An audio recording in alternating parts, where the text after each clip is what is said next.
Kerajaan Islam di Indonesia.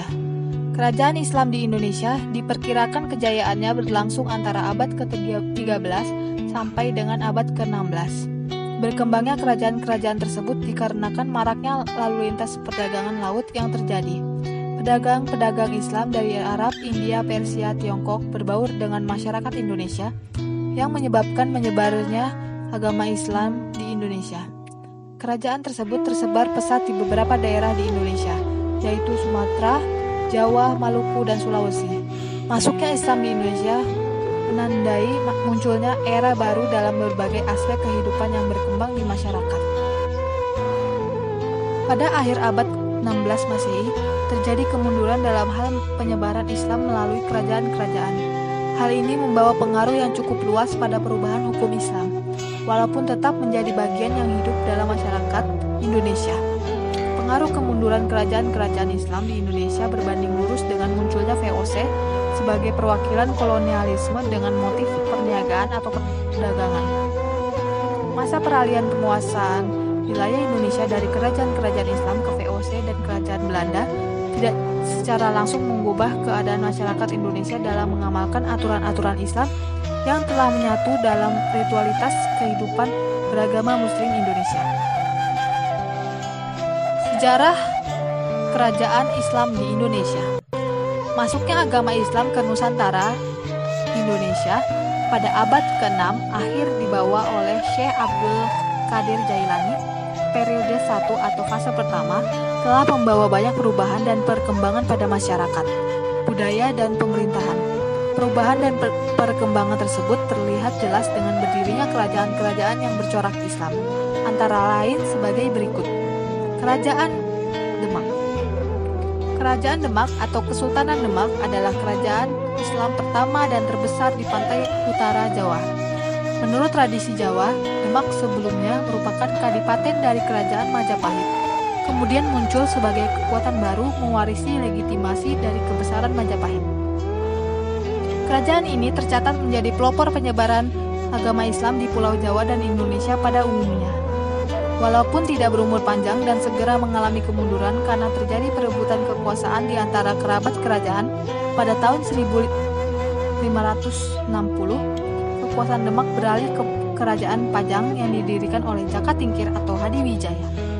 Salah satu peninggalan bersejarah Demak ialah Masjid Agung Demak yang menurut tradisi didirikan oleh Wali Songo. Kerajaan Demak berdiri pada tahun 1403 Saka atau tahun 1481 Masehi, didahului oleh runtuhnya Majapahit pada tahun 1400 Saka atau tahun 1478. Tetapi sumber-sumber sekunder, terutama dari penelitian ilmiah, menyimpulkan bahwa sekitar tahun 1478 adalah waktu berdirinya Demak. Berdasarkan babat Tanah Jawi, pendiri Kerajaan Demak adalah Raden Fatah atau Praba atau Raden Bagus Kasan Hasan. Memiliki gelar Jinbun atau gelar Tiongkok, sering disebut juga Senopati Jinbun atau Panembahan Jinbun, bergelar Sultan Syah Alam Akbar Al-Fatah. Dia memerintah Kerajaan Demak pada tahun 1500 sampai 1518 Masehi. Masa keemasan Kerajaan Demak pada awal ke-16. Kerajaan Demak telah menjadi kerajaan yang kuat di Pulau Jawa. Tidak satu pun kerajaan lain di Jawa yang mampu menandingi usaha kerajaan ini dalam memperluas kekuasaannya dengan menundukkan beberapa kawasan pelabuhan dan pedalaman di Nusantara. Kerajaan Perlak. Kesultanan Perlak atau Kesultanan Perlak adalah kerajaan Islam di Indonesia dan merupakan kesultanan tertua di dunia yang berkuasa di sekitar wilayah Perlak, Aceh Timur. Perlak atau Perlak terkenal sebagai suatu daerah penghasil kayu perlak, jenis kayu yang sangat bagus untuk pembuatan kapal, dan karenanya daerah ini dikenal sebagai dengan nama Negeri Perlak. Pemimpin pertama Perlak adalah Sultan Alauddin Syed Maulana Abdul Aziz Shah yang beraliran Syiah dan merupakan keturunan Arab dengan perempuan setempat, yang mendirikan Kesultanan Perlak pada 1 Muharram 225 Hijriah atau 840 Masehi. Ia mengubah nama ibu kota kerajaan dari Bandar Perlak menjadi Bandar Khalifah Sultan. Pada tahun 986 Masehi, Kerajaan Sriwijaya menyerang Kesultanan Perlak. Kesultanan Perlak pesisir. Peperangan hebat pun pecah yang melibatkan pasukan kedua kerajaan tersebut. Dalam perang ini, Sultan Perlak pesisir yaitu Sultan Alauddin Syed Maulana Mahmud Shah gugur dalam peperangan. Kerajaan Samudra Pasai.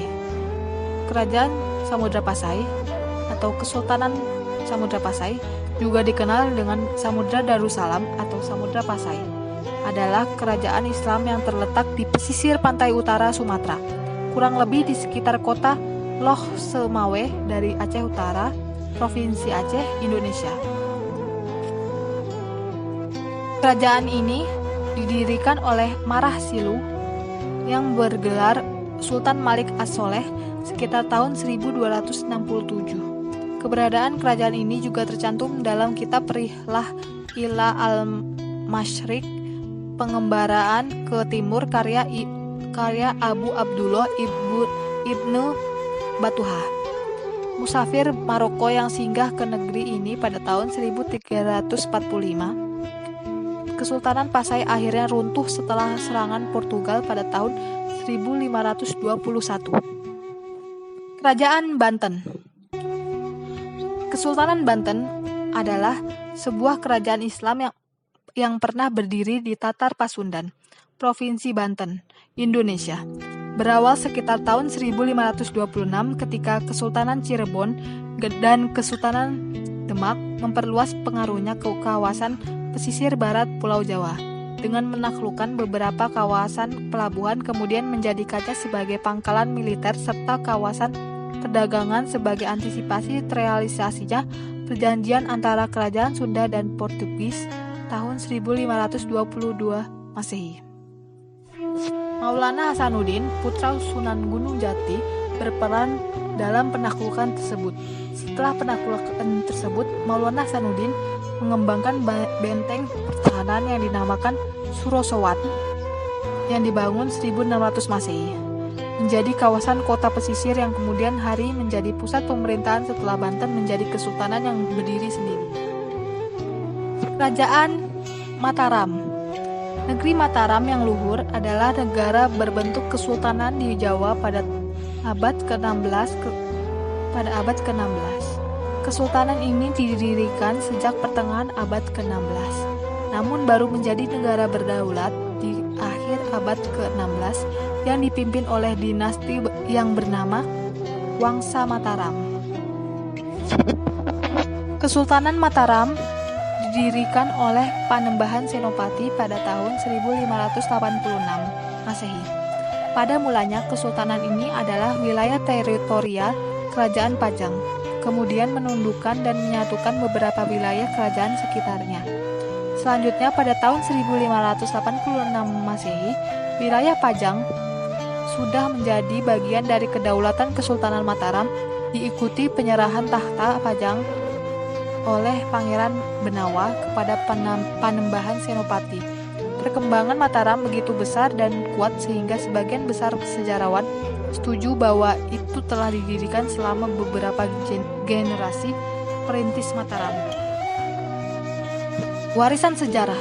Mataram adalah kesultanan terbesar terakhir di Jawa, sebelum terbagi menjadi Surakarta, Yogyakarta, Mangkunagaran, dan Pakualam. Setelah keruntuhan Mataram di abad berikutnya, Pulau Jawa dalam kolonialisme Belanda. Bagi sebagian orang Jawa, Kesultanan Mataram khususnya era Sultan Agung dikenang sebagai kebanggaan masa lalu yang gemilang, karena Mataram menjadi kesultanan terakhir Islam terbesar di Jawa. Dalam seni dan budaya, Kesultanan Mataram telah meninggalkan jejak yang kekal dalam budaya Jawa. Karena banyak unsur budaya Jawa seperti gamelan, batik, keris, wayang kulit, dan tari tradisional Jawa diciptakan, dikembangkan dalam bentuknya yang sekarang, dan diwariskan oleh keraton penerusnya.